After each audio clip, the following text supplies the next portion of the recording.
Hello everyone, সবাই কেমন আছেন? আমরা ভালো আছি। আমার নতুন একটি ভিডিওতে সবাইকে স্বাগত। তো চলো, আজকে আমি রান্না করব কচুরলতি দিয়ে চিংড়ি মাছ। তোমাদের সঙ্গে শেয়ার করব আর তোমাদেরকে দেখাতে দেখাতে আমি রান্নাটা কমপ্লিট করব। ভালো লাগলে তোমরা একটু ট্রাই করতে পারো, আশা করি ভালো লাগবে। তো আমি মাছগুলো আগে একটু ভেজে নেব। প্রথমে আমার শাশুড়ি মা মাছগুলো কেটে দিয়েছে আর আমি কচুরলতিটা কেটে নিলাম, নিয়ে আমি রান্নাটা বসিয়ে দিয়েছি।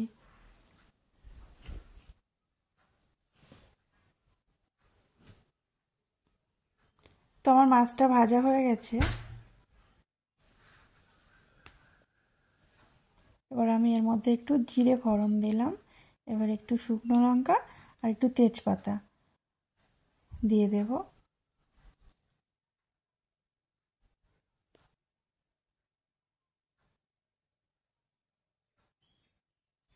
এবার এইগুলো একটু নেড়ে নিয়ে একটু ভাজা হলে আমি এর মধ্যে একটু পেঁয়াজ কুচি আর একটু টমেটো কুচি দিয়ে একটু ভেজে নেব।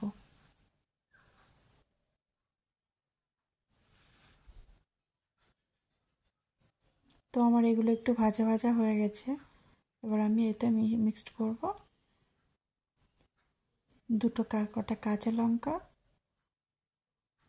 কিছুটা পেঁয়াজ।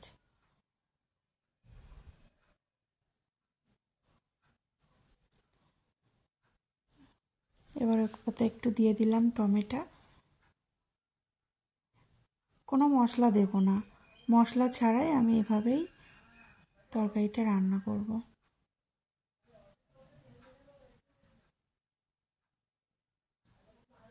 এই রান্নাটা আমার শাশুড়ি মা বলে দিয়েছে আমাকে, উনি আমাকে একটু একটু হেল্প করেছে আর আমি রান্নাটা করছি।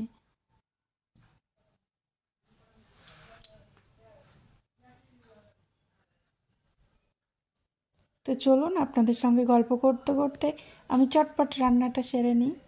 এবার একটু হলুদ গুঁড়ো, একটু লবণ দিয়ে দেব।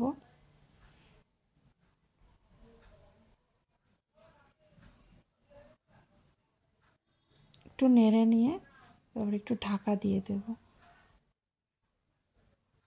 একটু ঢাকা দিয়ে দিয়ে রান্না করলে তরকারি নাকি টেস্টি হয়।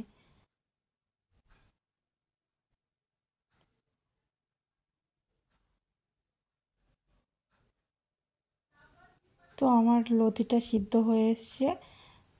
এবার আমি ওতে চিংড়ি মাছগুলো দিয়ে দেবো। তো আমার শাশুড়ি মাই চিংড়ি মাছগুলো দিয়ে দিল।